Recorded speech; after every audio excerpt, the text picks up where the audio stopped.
we want to do a shout out to Sean St. Laurent and Marc Andre. Shoot, hang on.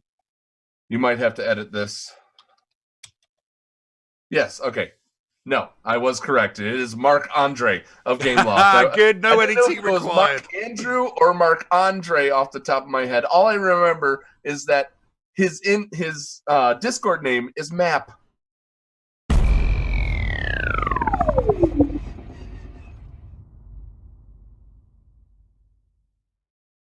Ladies and gentlemen, welcome to the second episode of the Escape Podcast Lego Legacy Heroes Unboxed edition.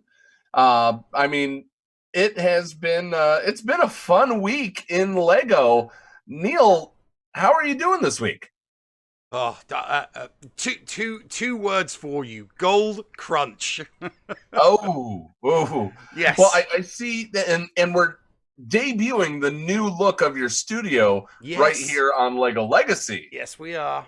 I see your studio looks entirely different. It is. I'm on the other side of the basement. I put up I've put up a bunch of drywall, pasted over it, painted over it, new shelves. Everything that I've got now fits on the shelves. So obviously it's Star Wars. There's only one token Lego thing on there, and that's Vader.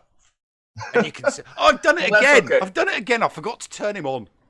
It's okay, because honestly, I have the Lego on the mic windscreen. So yes, you do. And I'm also wearing the Pac-Man Benny shirt. So yeah, I don't have any Lego shirts or anything like that. You know me. Oh, you're the Lego nerd, not me. I'm just the hanger-oner.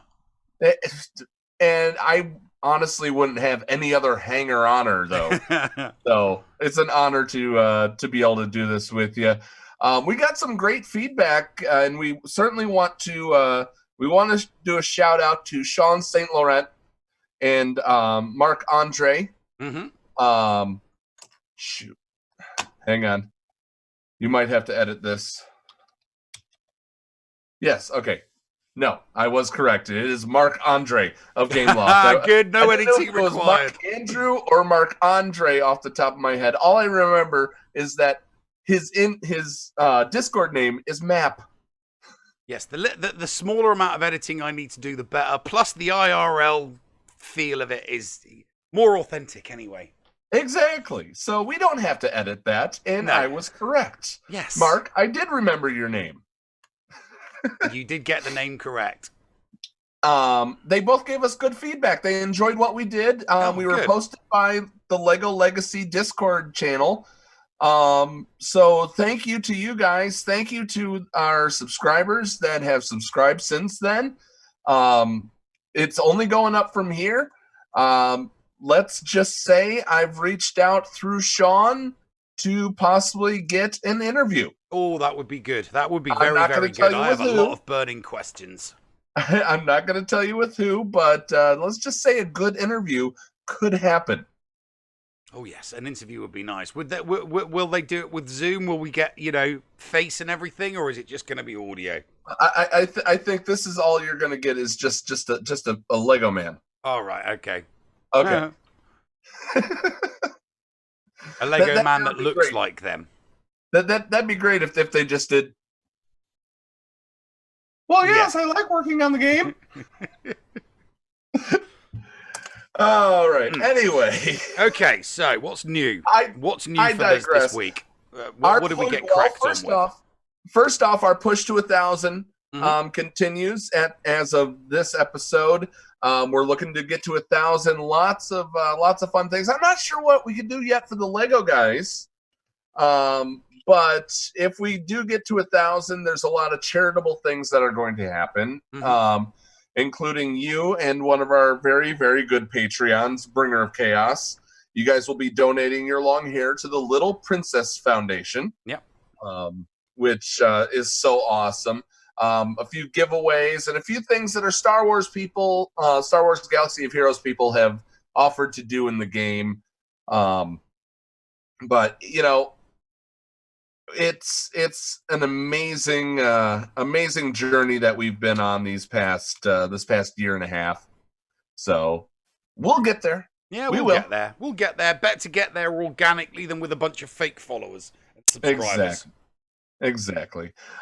So let's talk what happened this past week. We ended up, we had our first, what equates to a marquee character. Yeah. Yes, we did. We had Spooky Girl come out. Now, I remember pulling a bunch of Spooky Girls back from, I think that it was series 10. Let's see, Spooky Girl minifigure bag. Let's see, what series were they? Series 12. Series 12 is when Spooky Girl came out. And there were, I pulled a bunch of her. I could easily find her because of that bear inside the poly bag. Yeah. So when there was a you could feel you'd be able to feel the bag and pull them out. Yeah, I can. I was great. I got tons of hot dog men. I got tons of Spooky Girls, because I enjoyed them. Plus, they were the ones that a lot of my friends' children always were going for. And I had I remember Emily saying, "Did you find me a Spooky Girl?" And so I gave her a couple Spooky Girls. It was Can you nice. just sense Can you just sense what's in the bag? I have to feel it, but I can't tell you what's in the bag. So you're not like that guy from Resident Evil that who's handing out the cans with no paper on, and he shakes it and he just tells people what they get him just by shaking the can. You can't just shake the bag and know what's in it. No, I can't do that. That's a shame. That would be a useful skill. So, Spooky Girl came in. Okay, you might have to tell me. I forget how much the cost was for her guaranteed drop and all that. Well, I mean, it was obviously activate at 1 star, so you only needed 10, and you got 10 doing the first round. Right, because the event was, I think it was 3 stages. Now, at the time, I wasn't at a good enough level to be able to get the second stage, so I didn't get the 10. I didn't get the extra 20 character tiles to be able to take her from 1 to 2 stars. So I've only got her unlocked. But it's easy enough to get that first 10 shards. Okay, it was 3. It was 3 levels. You had 10, you had 25, and then you had 35. Right. Okay. And that was the recommended levels. Now, I have not completed 35 gear 4 recommended yet for Spooky Girl. So I only have the first 2. I'm looking at it right now. I've got only the first 2 done. I might have to go back and have a look, actually, because what was recommended for stage 2? Because I'm only at 25 at the moment. My account's only at level 25. I am not sure. I might be able to go back and do do that second one though. Okay, you'd be able to check. You'd be able to check on that one. Yeah, but I'll check on that. I've done the second. So if I can do the second, you can do the second. Yeah. Because you're actually doing, and we'll get to this, but you're actually doing a lot better than me in arena and all that, because I'm more focusing on the collection of the characters because I love minifigs. Well, I mean, not anymore. Not anymore. Not in the arena. I'm at level 25, but I don't have the gold to take my squad arena to level 25. So most of them are still at 24 because, like I said, gold crunch, which is worrying because I've only got 15 characters. So I've only got 15 characters. I'm only at level 25, and I don't have the scrolls or the gold to be able to level the characters up. So I'm at 21. Huh? I'm at 21, so that shows you how much I'm going. Ooh, new figure. You're at 20, yeah. No, I was doing well in arena. I'd got myself into the 4,000s, but I've been slapped back because I can't level up my arena squad. I don't have the gold to level up my arena squad at the moment, so I've kind of stagnated these past few days, and I've dropped from the 3,000s back down to the 5,000s. So not looking so hot, unfortunately. Well, although I did get my first gear up. I finally got my that campsite healer guy. I finally got him up to gear level 4 because prior to gear level 4 he was pretty pants. He was not that good, but once I got him to going from, it was kind of cool actually. Going from 3 to 4, his group heal went from 384 to 500 something.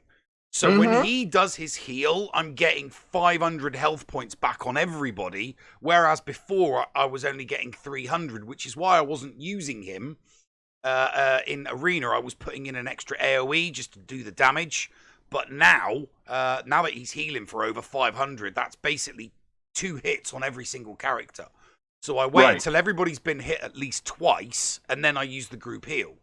But again, it's back to the grind of climbing up arena. But so I haven't really done anything with Spooky Girl because I don't have the gold to max her out. I don't have the materials, the salt shakers. I don't have enough of those. That's a grind getting them things as well. But it is also for me. Yeah.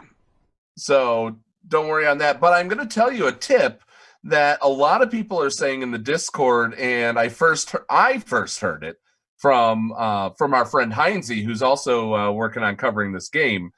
Use your gems for golden scrolls. Really? Use gems to buy golden scrolls? Yes. Right. Okay.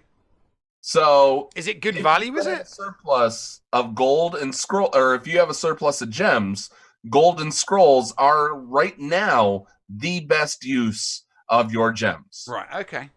All right. I'll do that then. Even if it's just to max out my arena squad, I'll do that. Yeah. Yeah. And I mean, you can use 360 of your, and that's the one they recommend if you can't splurge, if you will. The 360 gems gets you almost 500,000 credits. That would be great. Yeah, because I've stopped using the gems to do refreshes, to do farming, because the drop rate is just so bad. Yeah, we'll absolutely get to that. We'll get to that, but as you said, that gold crunch really is something that you need to be aware of. But if you are not stingy, if you're not, using your gems for other things, definitely using it for gold and scrolls when you need it. Mm-hmm. That is your hot tip. Yeah. Yeah. No. What I'm tending to do now, instead of when I play using 250 gem refreshes for farming, I'm not bothering with that anymore, because what I'm simply doing is waiting. The weird thing is, I didn't realize how quickly the energy refreshes. The energy refreshes quickly.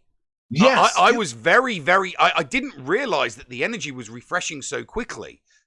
So the energy refreshes almost back to full in a couple of hours. So all I'm doing is I'm not playing it. I don't play it until I don't actually physically play the game until the hour before my payout, my arena payout.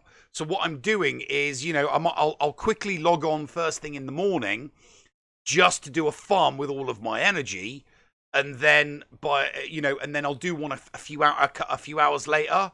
So I'll do a farm in the morning, a farm in the afternoon, and then when I play, when I have my 1 hour solid play before my payout, obviously I get a third farm in there. So I'm plus the bonus energy. So I am getting in 1, 2, 3. So I'm getting in between 3 and 4 farms a day.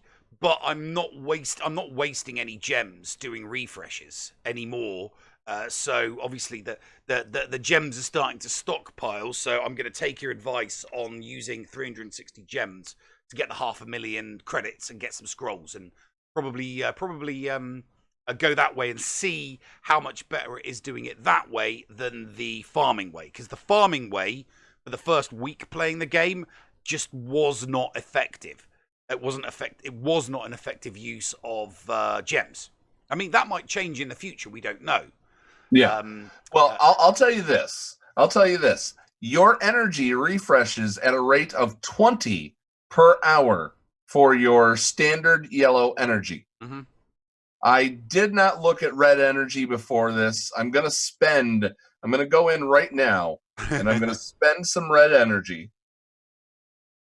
So I'm right now at 94 and 94 because I haven't been able to play that much today. I'm going to do one loot on Hiker and then continue.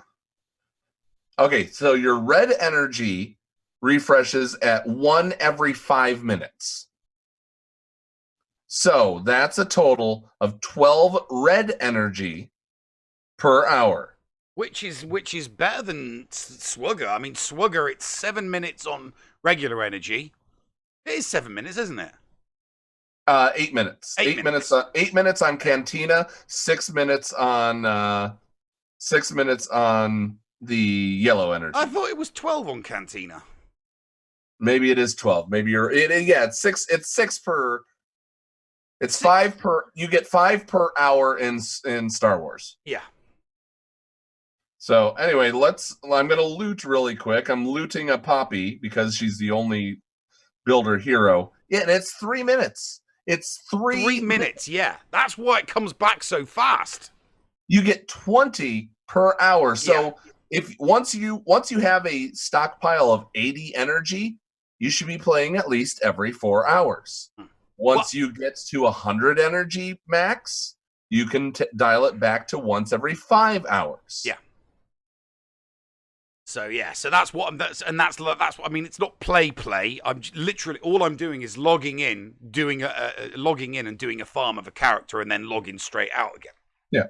And the great part is once you're at 80 energy, you can also use that as your timer for when your goodie bag comes back, because your goodie bag comes back every 4 hours. Mm-hmm. Yeah, I just wish I could play it on my tablet. I can't play it on my tablet. The only way I can play it is using the PC. Can't play it on my tablet. We'll talk about that off the air. I think I have a way of helping you. Okay. I think I might have a way of helping you. But there are ways. They have ways of making you talk, Mr. Bond. I'm gonna make him an off-air camera view. Right. So,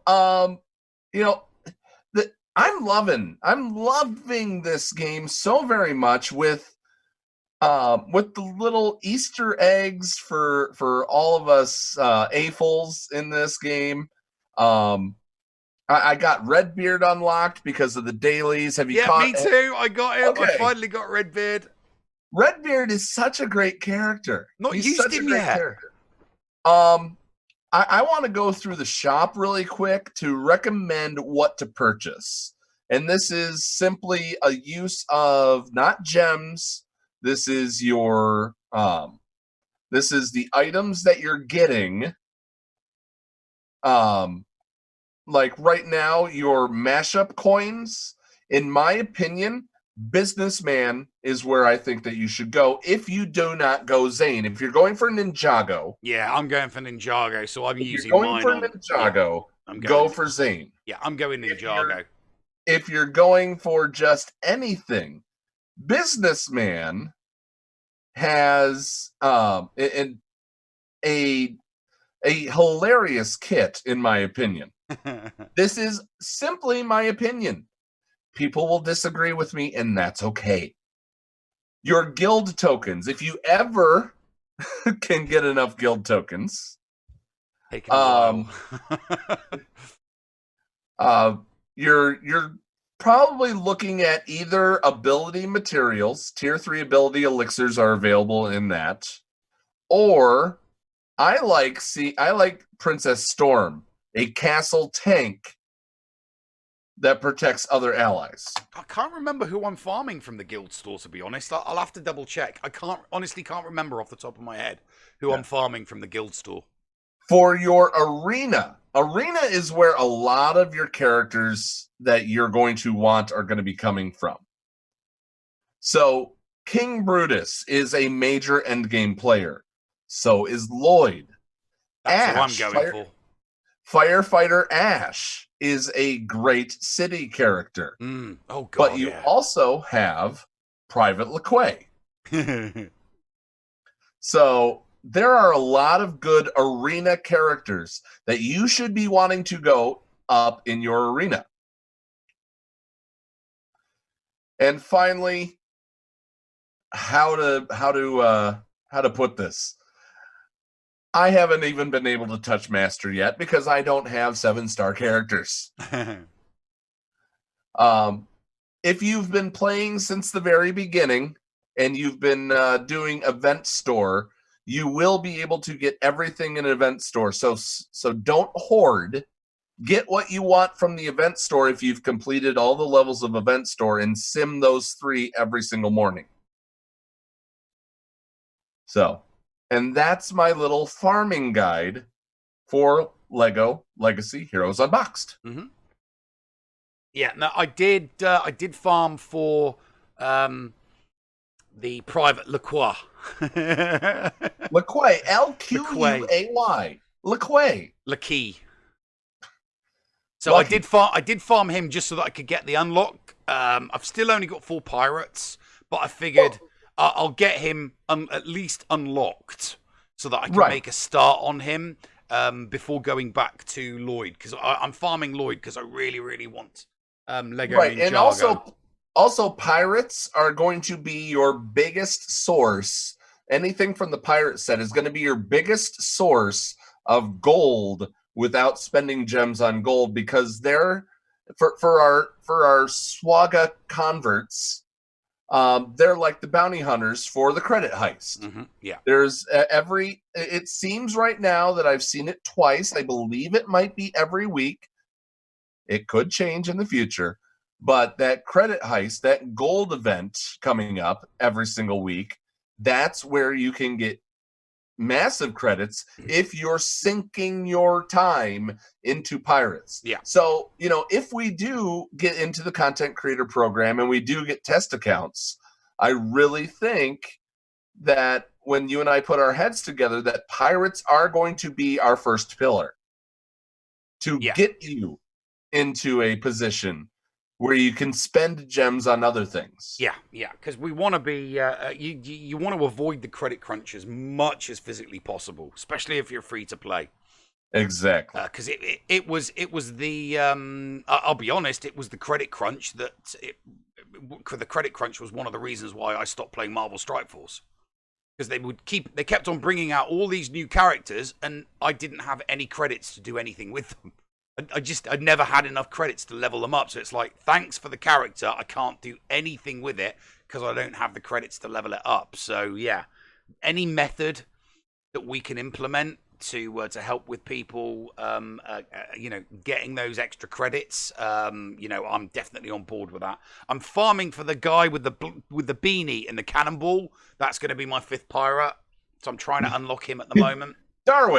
Darwin, that's it. So I'm trying to unlock Darwin so that I've got the 5 pirates for that credit heist. But having a test account would definitely be useful, and it'll definitely be a series that I do so that I can not max out the pirates, but take the pirates to the minimum requirements, do the final stage of that credit heist type event, so that at least people know what they need to do with their pirates in order to take full advantage of that event every single time it comes out.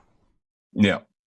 So let's talk about, let's get back to Spooky Girl, because we kind of got away from it. Yeah, we did a little bit. Spooky Girl, she is, her tags are Builder, Attacker, Collectible, and Spooky. Yeah. She's the only Spooky. No, she's not the only Spooky. Isn't there a skeleton? Yeah, there is. Let me close this out here and go down the list. Filter. Well, who else is spooky? I think it was no, he wasn't spooky. There was another spooky. Just hit your filter on characters. They don't have spooky. Oh my god, they don't have. Actually, that's a good point. No, I was looking to see how many other spookies there were, and I clicked on the filter, and there's no filter on it. So that's definitely something they're going to have to address. I'm going through. I don't think Basil was. Yes, Basil the Batlord is spooky. Yeah, there we go. Basil the Batlord is spooky. Who else do we got here? Willa the Witch, endgame character. Yeah. Is spooky. Zombie. That was the other one that I saw. Zombie is spooky. So that's a 4-person spooky team. I'm looking for the other one that I saw that was spooky. I don't remember who it was. I thought I saw a 5th that was spooky, but there are spooky. There are other spooky characters. Well, the beauty with the spooky one is it sets itself up nicely for a yearly legendary or a yearly event. 5 spooky characters to get a new spooky character on Halloween. It kind of that's the way I see it. I see it kind of falling nicely for that. So every Halloween, they'll do an event for a legendary type, character that requires other spooky, so they can do like Frankenstein, or they could do like Dracula, Oh, the Frankenstein character that they had, the Frankenstein's monster. Frankenstein's monster, fine. Well, no, I mean, Frankenstein was the doctor. Frankenstein's monster was what people call Frankenstein. I know. Stop trying to out-nerd me. Hey, look at the shirt. But yeah, no, I think that, so that would be great. And can you imagine what it'd be like, X amount of years down the line to have like all of the main characters from Monster Squad. So you could have your Dracula, you could have your Frankenstein's monster, you could have the Swamp Thing, you could have the werewolf. So there's the spooky character faction has a lot of future potential. So yeah, definitely. Yeah, there's an entire Lego set that they did, the Haunted House, the Monster Fighters. I mean, Monster Fighters, seeing that entire set come out would be great. It would absolutely be great. Well, I mean, as long as they do it right, as long as they're releasing, say they do five marquees, and you need to farm and collect the 5 marquees in order to then do some legendary, because that was one of the most successful formats within SWGOH, without a doubt. I still, I always felt that was the best way, because once you've farmed those 5 characters, it's like, yes, brilliant, I can do the event now. So yeah, they need to cherry pick from the best elements of other games that have these formats. So they need to pick from the best elements from SWGOH, the best elements from Marvel Strike Force, the best elements from Raid Shadow Legends, and they need to incorporate that into the game. And that's definitely one of the better formats. What were the best elements of Raid? I don't know. I never played the game. Spoiler alert. There were none. Anyway, Spooky Girl's first ability, her basic attack, at level 1, it deals 70% damage to a foe, and it has a 15% chance to dispel taunt. Which is great. Being able to clear a taunt, a character that can clear a taunt is very useful. Yeah. At max ability, it's 110% damage, and if the foe has taunt, it's a 30% chance to clear it, and if she's stealthed, it has a 100% chance to clear the taunt if she is stealthed. Which takes you into the second ability. which does take you into the second ability. Her first special with a cooldown of 3 deals 100% damage to the target foe, and she gains stealth for 2 turns. Mm-hmm. If you have it maxed, it deals 120%. She gains stealth for 2 turns, and at the end of her turn, if the foe has less than 70% health, she inflicts and confused for 2 turns. And if they're already confused, it also heals 10% of her max health for each spooky hero that you have. Mm-hmm. She's cracking. She's really, really good in arena against squads that have got a tank and a healer. But if you're going up against someone that's all attack, there's no point putting her in. She is only good in a squad where there's a tank and the campfire healer.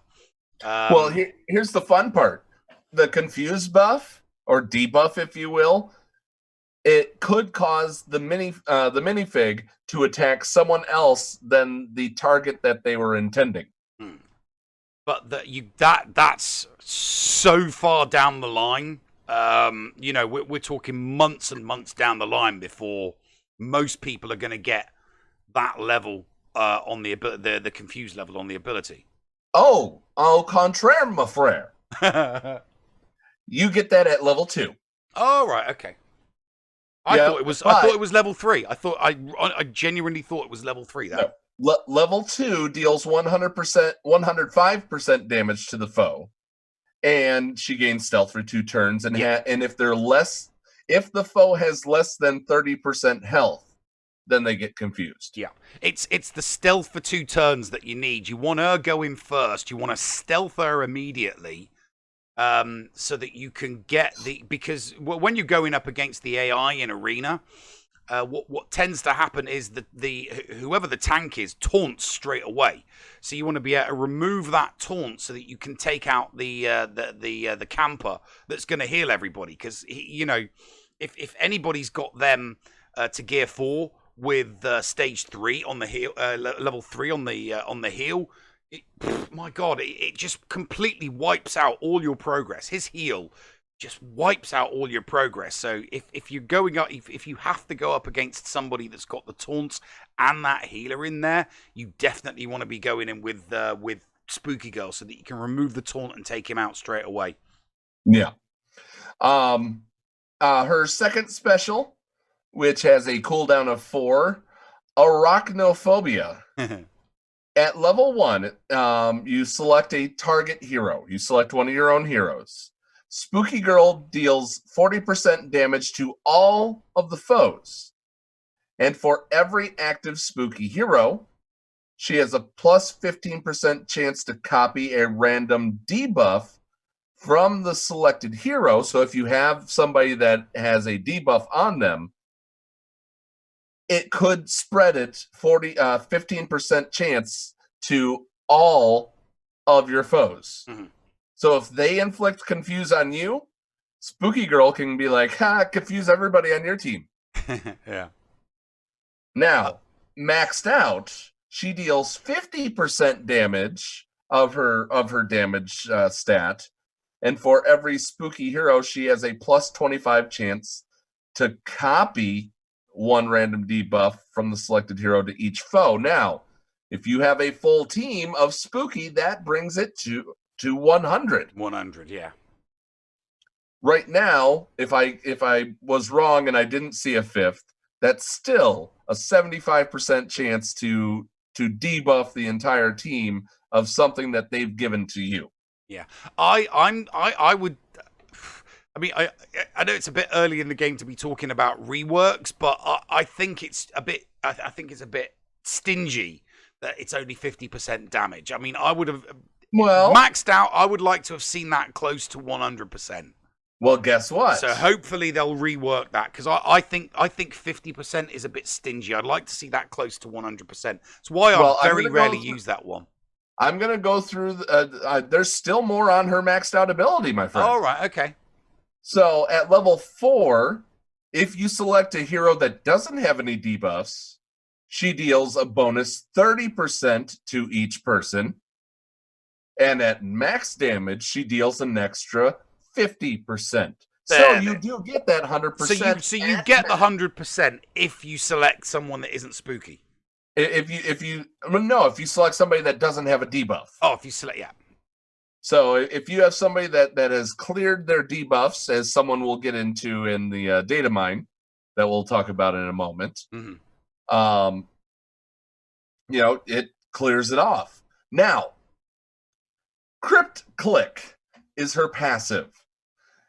All spooky heroes gain critical chance up 1 for 1 turn at the start of battle.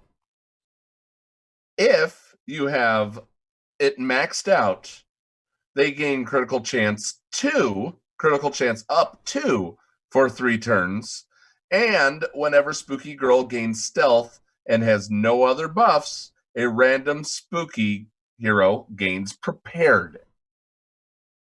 Critical chance up is a 30% addition to hitting for critical. And prepared guarantees the minifigure's next successful attack will be a critical hit. It's like advantage in Swaggo. That is exactly what prepared is. Prepared for the Swaga, for the recovering Swagaite is advantage. So Spooky Girl's kind of like First Order. Spooky Girl is like First Order. Spooky Girl's like a First Order character. Now, I have Spooky Girl at Gear 4. Her stats currently rank in at 3,477 health. This is at Gear 4. Her and level 28, mind you. Her attack is 749. So she's dealing on the bear, she's dealing 70% of 749. She's dealing 100% when she does her Demise Diary, the first special. So, I'm using that Demise Diary a lot. I use her in my arena team. And her other stats is she has a speed of 102. So let's go back and let's look at Hiker, who I have also at 28 Gear 4. His speed is 109, so he is a little quicker. Yeah. So Spooky Girl's really not going to go first unless you have something that speeds up other heroes. So that what's gets the out of speed there. up buff called? Is it Pep? The speed? No, the speed. There is a speed up. Oh, there is a speed up. Okay. There is a speed up. I am still trying to understand what Pep is. And there's nothing in the heroes.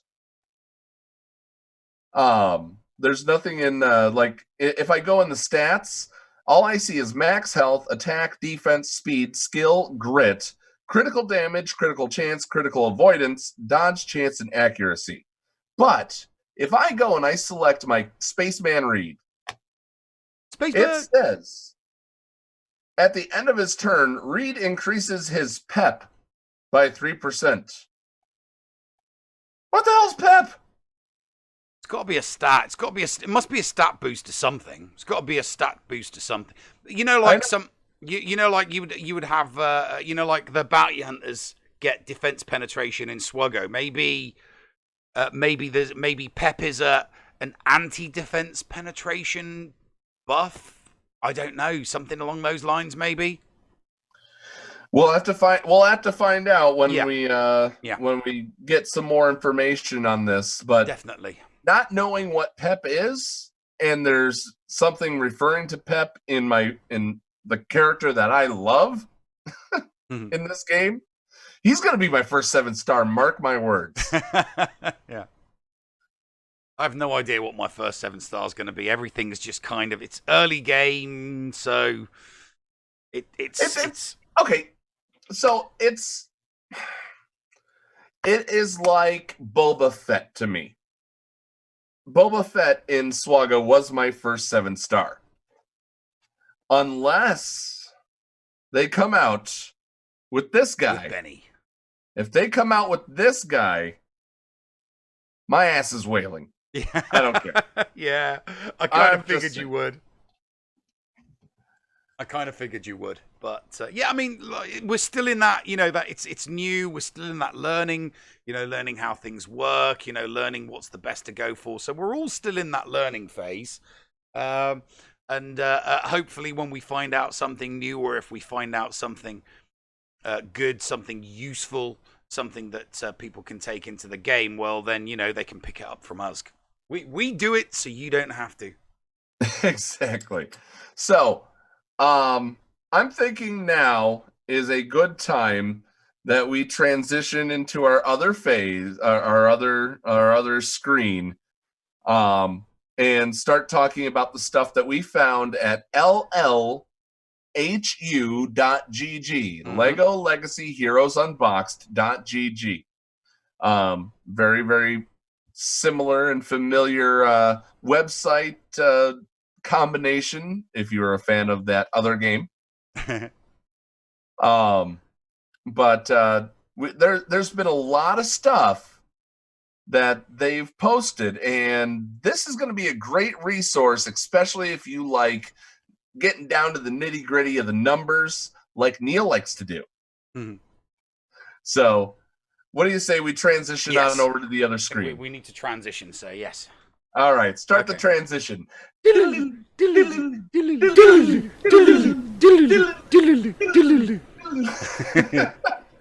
All right, welcome back to the second segment, which it feels like it was just a few seconds ago, right? Yeah, it was. It was just a few seconds ago. Yes. So, as you see on the screen here, you got that pulled up for me, Neil? Oh, yeah, I've got it pulled up, mate. So, they have found two characters in the data mine that Scarlet the Buccaneer and Hank the Castaway are both coming to this game. Now, their descriptions for Scarlet the Buccaneer, a sturdy tank who protects weaker party members from heavy damage. And I like the little flavor text of, compared to her, weaker means everyone. She is a pirate, so this helps with your pirates. She is a tank. She's an explorer. And then a new class that they also have called Buccaneer.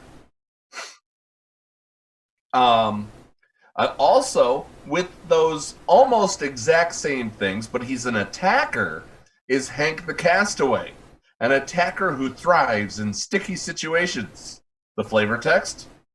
Like in a crocodile's mouth. He is a pirate, he's an explorer, he's also a buccaneer, but he is an attacker. So he's kind of like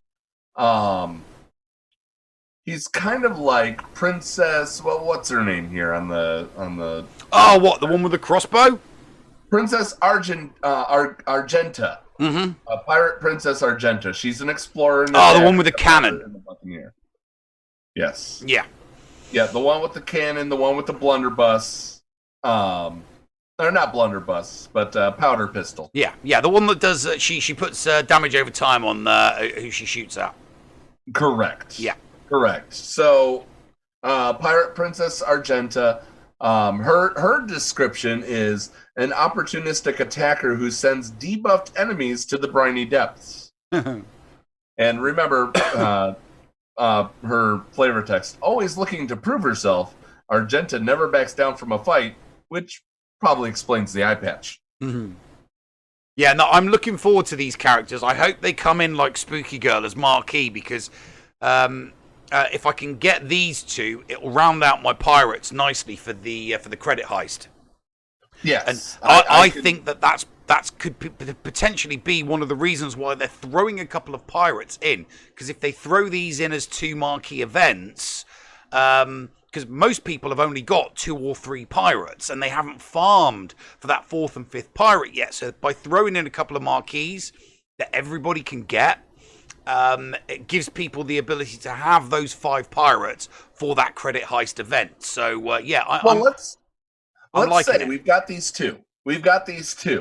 Princess Argenta, you get right away. Mm-hmm. Captain Redbeard, as you play, you gain him. I mean, I'm at 15 to 35 for Captain Redbeard, and he's quickly gaining strength. They offer you Cook Bart. If you pay, you can get Cook Bart right away. And another pirate that you get right away, or near the beginning, if you will, is either Valiant or Private LeQuay. Yeah. You can farm for Darwin, but I haven't seen Darwin used as much unless you're forced to use him. We do have we have Scarlet the Buccaneer. She isn't technically for the data mine. She's in the game now. You could see her. You could see all the stuff. Scarlet's kit, 70% damage to target foe and has a 30% chance to inflict the attack down. Oh, so she's already in the game. So I just brought it up. I do see her in the list here. Mm-hmm. Oh, damn! No marquee for her then. And well, that's most likely a marquee. Now, also, she deals 100% damage at max to target foe and has a 50% chance to inflict the attack down, plus a +5 bonus chance for each debuff that's already on them. Mm-hmm. Frothy Fury, 90% damage to target foe and clears all buffs. So she's a cleanser. Nice one. She's a cleanser. And then at max, it's a 115% damage to target foe. And if Scarlet has 65% or more health, has a 70% chance to inflict the debuff equivalent for each buff cleared. Oh God! Who does that? Who does that in Swuggo? I don't remember. There's somebody that does that. That's a really, really useful one. So you basically copy, but the opposite.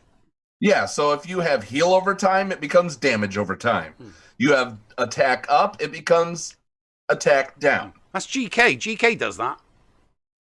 Yeah. So Slurpee Syrup, her second special, can heal herself. She heals. Nice one.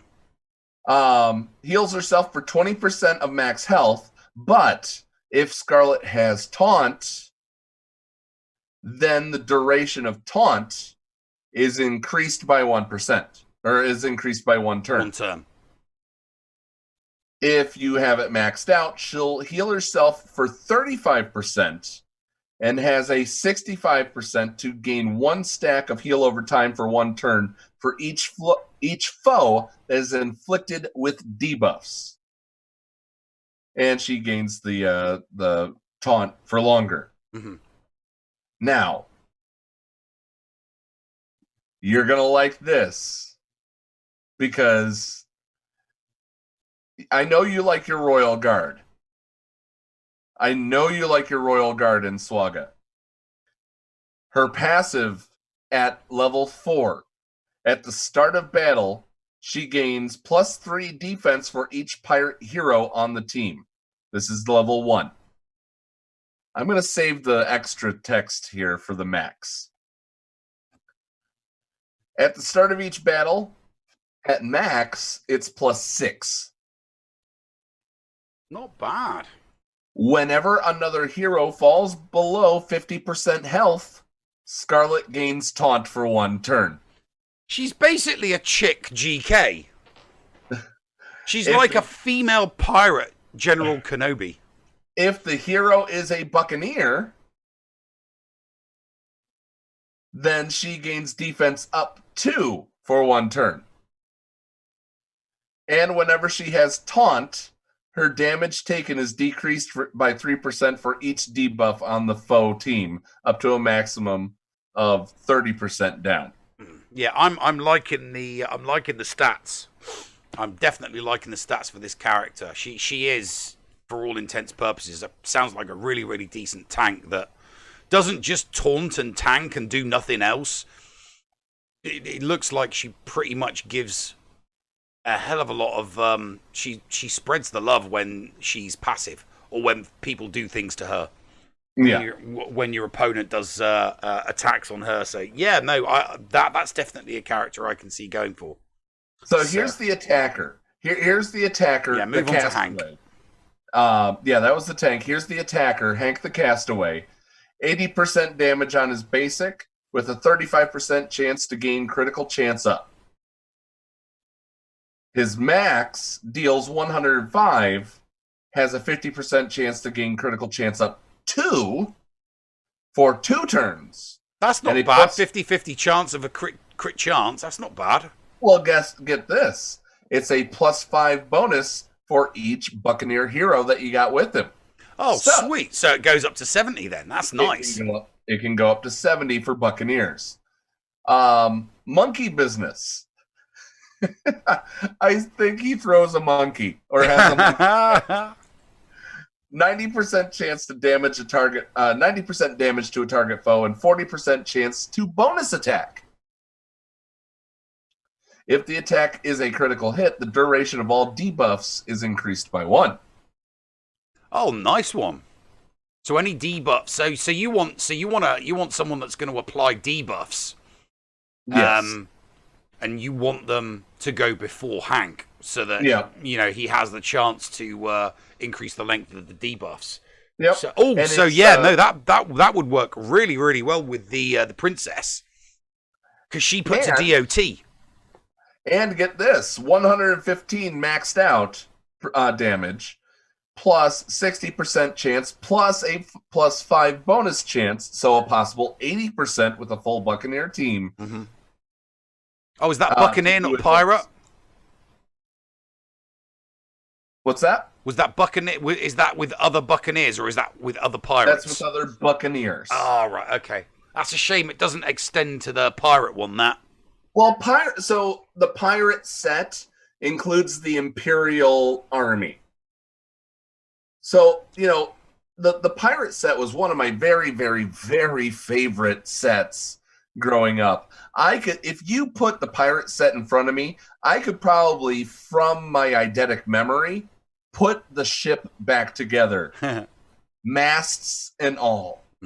I could probably do that, including the little running of the thread between the sails. Yeah, I'm gonna have to double check. I'm gonna have to double check my pirates to see which are Buccaneers, which have got the Buccaneer tag as well as the pirate one.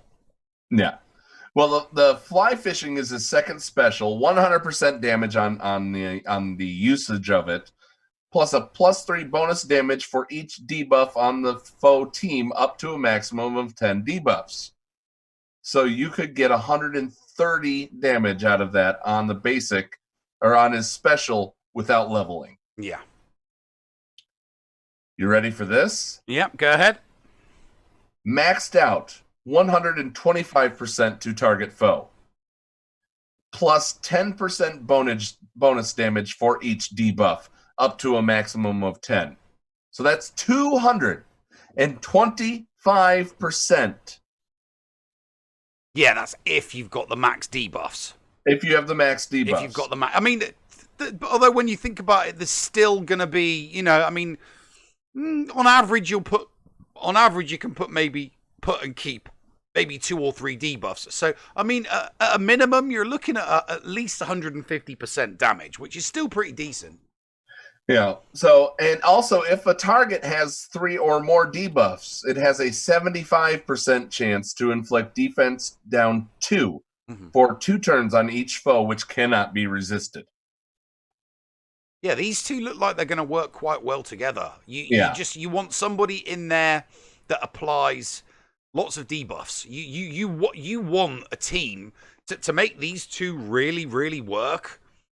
You want the rest of the team to have the ability to apply lots and lots of debuffs constantly. Yeah. He has a passive as well, Neil. Oh, what's his passive then? At the start of each battle, Castaway, Hank the Castaway, gains 2% critical damage for each Buccaneer hero on the team. That's good. At the start of the battle, maxed out, he gains 5% critical damage for each Buccaneer hero on the team, so that can bring it up to 20% damage, critical damage. And at the end of his turn, if the total number of debuffs on the foe team is more than 5, all other pirate heroes gain attack up for 1 turn. If it's more than 8, Castaway becomes prepared or gains advantage. Yep. That's pretty decent. Okay, so he's guaranteed that critical hit. I've just realized that it's Hank the Castaway, so I'm going to call him Tom. Okay. As in Tom Hanks. Tom from Hanks. The movie Castaway. Okay. Well, I'll allow it. All right. So we're talking about the data mining. Go ahead and click on that data mining up top. Yeah. Because we have what we found out to be. Now, this is, remember, guys, this is pure speculation of what's to come. Anything data mined is 100% not released. Things can change, subject to change, as Neil likes to say. So we believe there to be an event called Governor's Family coming up.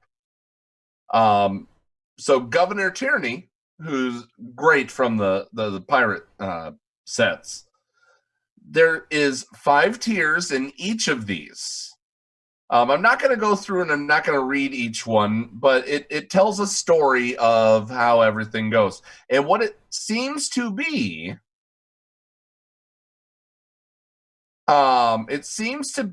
that the first part is going to give you Lay Tierney, and the second part is going to give you Governor Tierney. Now we're going to scroll down a little bit. We're going to get to Governor Tierney.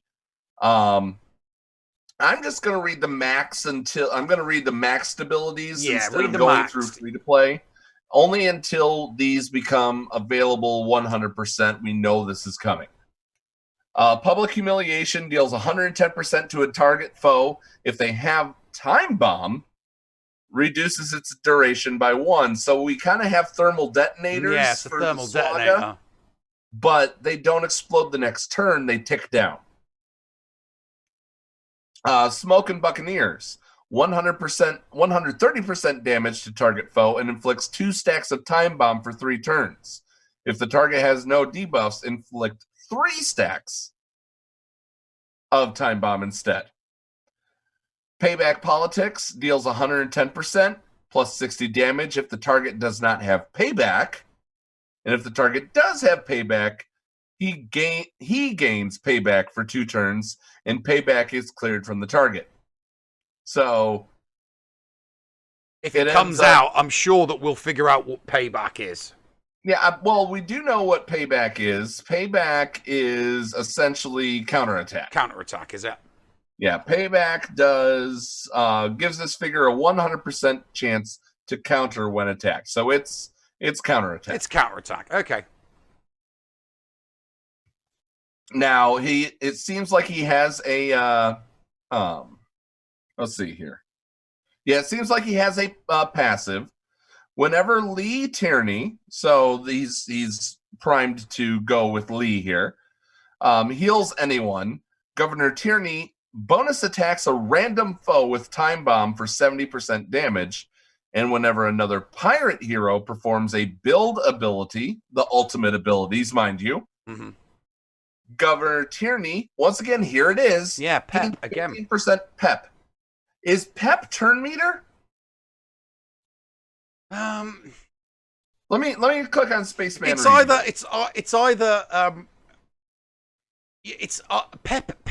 pep to me. It's either turn meter or critical avoidance, I think. Okay, no, it actually now seems to be it does seem to be turn meter. Turn meter. So now it's that a turn I'm looking meter at it here, because Classic Teamwork has a picture of the little turn meter item for Captain Reed. It's +3 pep. At the end of his turn, Reed increases his pep by 3% if there's another active space hero. So pep's turn meter, basically. It does seem like Yeah. It does seem like it is turn me. That's exactly what it is. Mm-hmm. Forgive me for being so daft, Neil. Okay, you're forgiven. Okay. Okay, moving on. So we got Lay, Governor Tierney's daughter.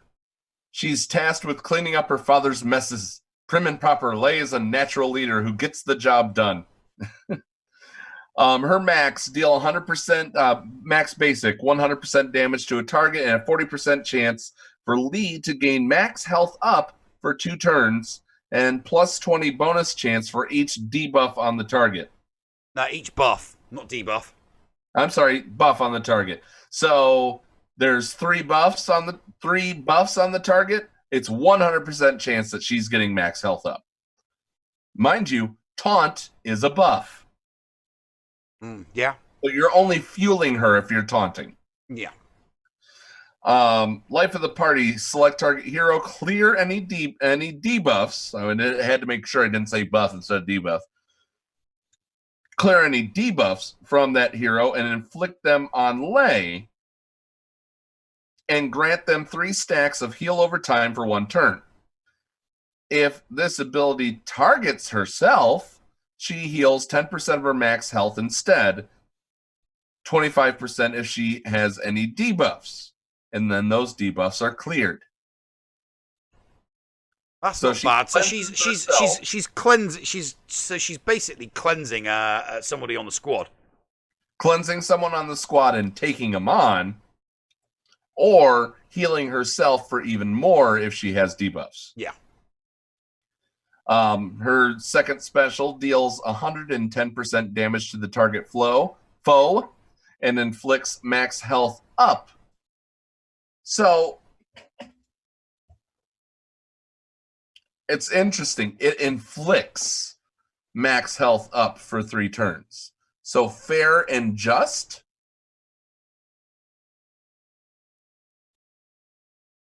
So it hits them and then gives them health up for 3 turns. I'm not so sure. I'm not liking her kit at all. Well, go on to Pillar of Community. Maybe it explains it. Remember Life of the Party, where she takes on ability debuffs? Mm-hmm. Pillar of the Community. When she has 5 or more debuffs, she clears them all from herself and heals all heroes for 20% of her max health.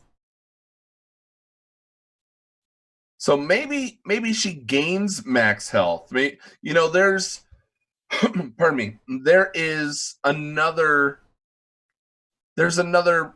part where it's, well, basically, so you if one of the characters has got 5 debuffs, let's say one of the characters has got 5 debuffs, you use Life of the Party, she gets the 5 debuffs, and then her passive, Pillar of the Community, kicks in because she's then got 5 debuffs. It clears all of the debuffs off her, heals everybody. So that is a her passive is basically a group heal if you use Life of the Party on a character that has 5 debuffs. So I mean, if she's got 1 and someone's got 4, you use Life of the Party on that character, and then her passive kicks in, all the debuffs get cleared, and everybody gets healed 20% of her max health.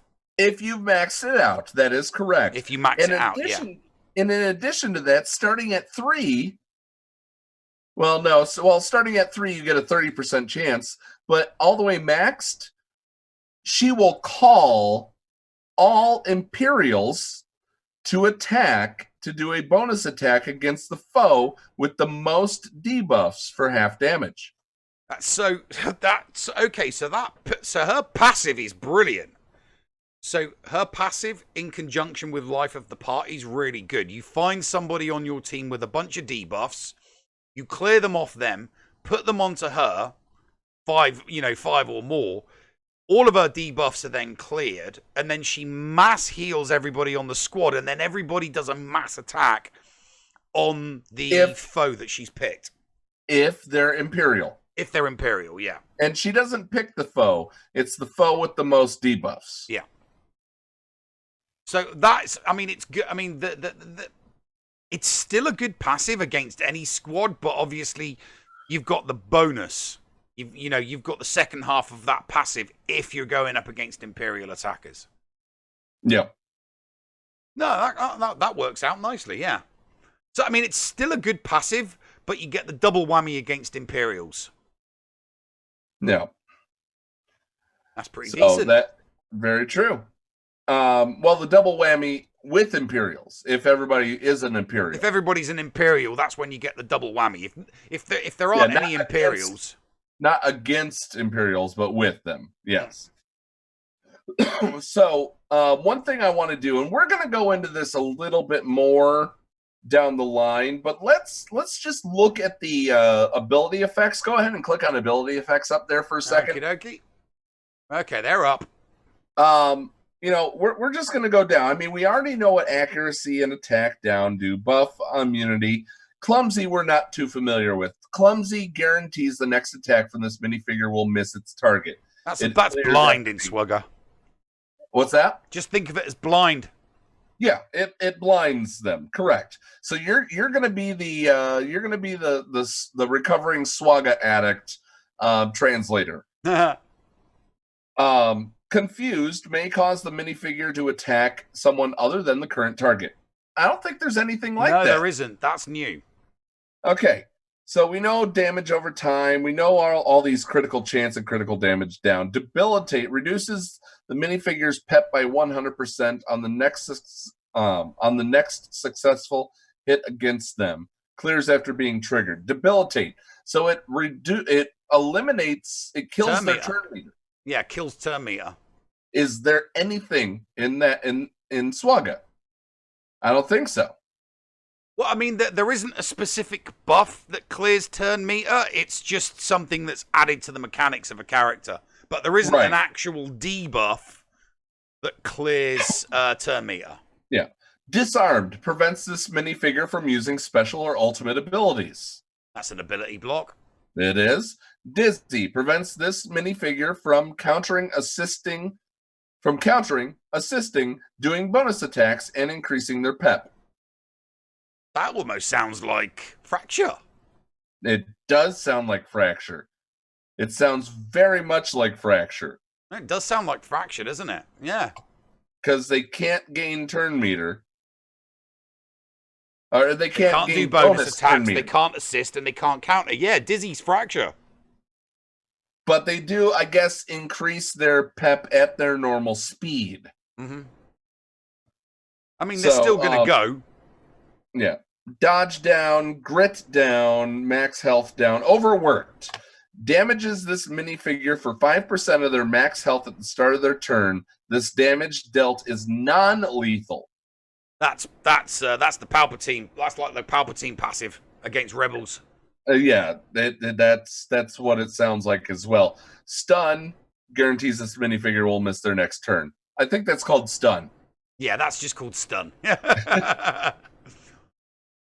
Time bomb. Here's the time bomb. Damages this minifigure for 20% of their max health after a specific number of turns have passed. Thermal detonator. And then guarantees the next successful attack. Vulnerable. Guarantees the next successful attack will be a critical hit, and it clears after being triggered. Yeah, that's advantage. It's advantage as a debuff. Yeah.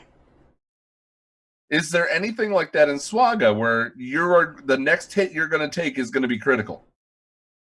I don't think so. I don't think there's an opposite for advantage. Is there? All right. I don't think so. I can't think of a debuff that's the opposite of advantage off the top of my head. Well, there we go. If there is, put it in the comments. Tell us how we're wrong and how we suck at YouTubing. We're used to it. Yeah, and I will respond with, do you Swugger? And remember, who's left guy, who's right guy? I think I'm left guy. No. It's top guy and bottom guy, and I'm bottom Top guy and bottom guy now, but left guy and right guy on the previous segment. Previous one's left and right guy. This is top and bottom. Okay, cool. Wait, that sounds a little bit wrong. Anyway, courage is a neutral effect. It improves the effectiveness of certain minifigure abilities. All right. Infestation increases damage and speed by 2% and improves the effectiveness of Deborah and Gorwell's abilities. That's the girl with the alien on her head. The alien on her head. Gorwell's the alien and Deborah's the host. Mm-hmm. I wonder what revive does.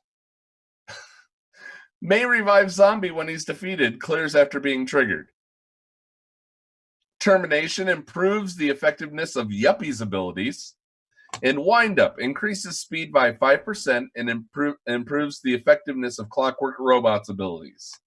So we see a lot of courage. We see courage going through the roof on a lot of things, but all the rest, these neutral abilities are just unique counters on the screen. If you're playing an actual RPG, you'd have little tokens that give you, your specific things like damage up and all things like that. Anyway, let's go into the positive effects and wrap this show up, because we've been going a little longer than our normal one. Oh hell yeah, we've already gone past an hour. So we know accuracy up, assist. It'll assist the next ally who attacks. It's pretty nice, and that being a buff, that's pretty cool. Yeah.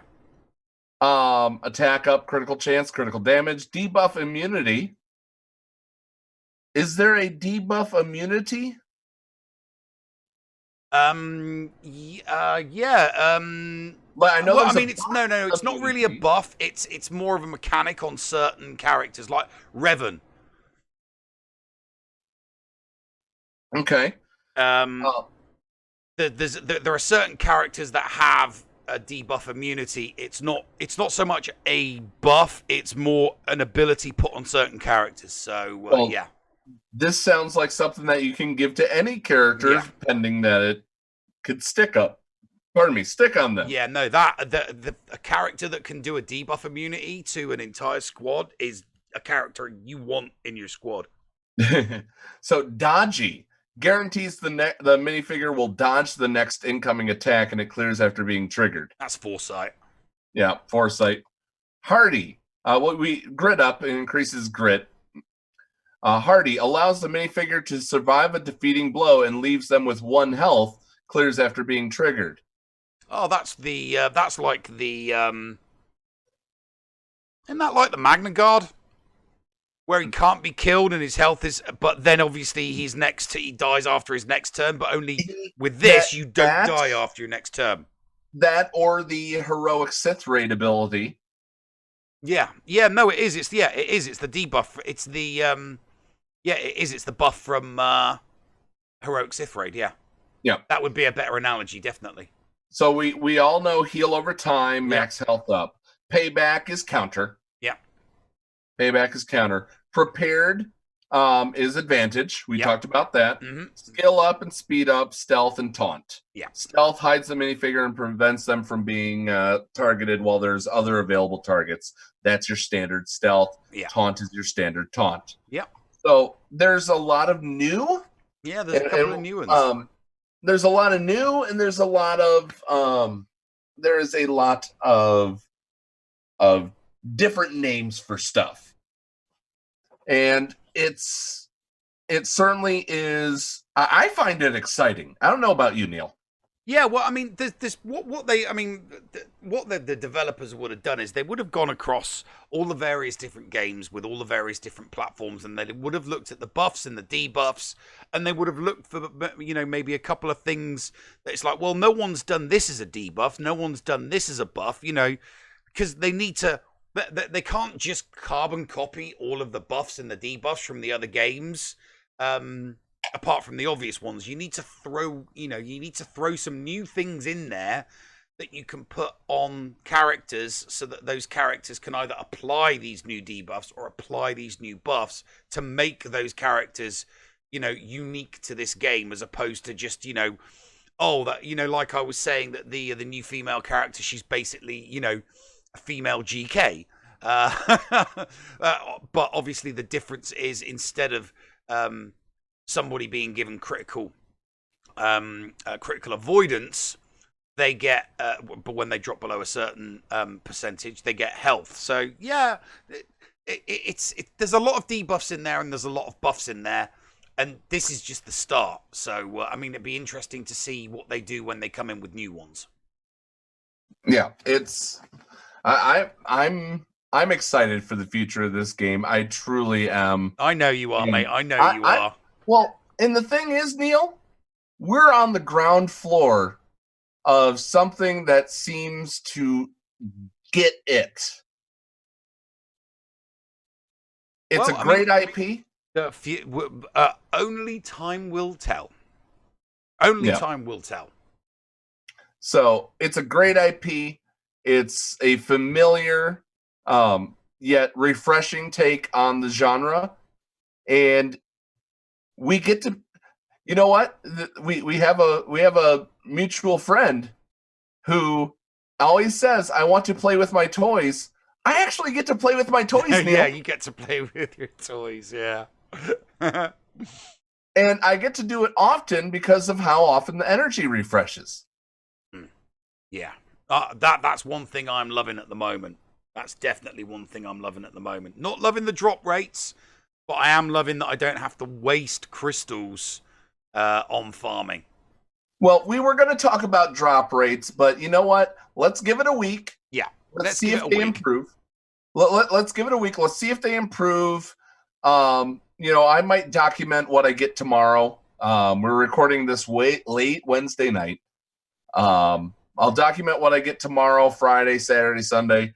We'll talk about it later on next week when we record. Hopefully, I'll be feeling better Tuesday so we could get this out on a Wednesday instead of a Thursday.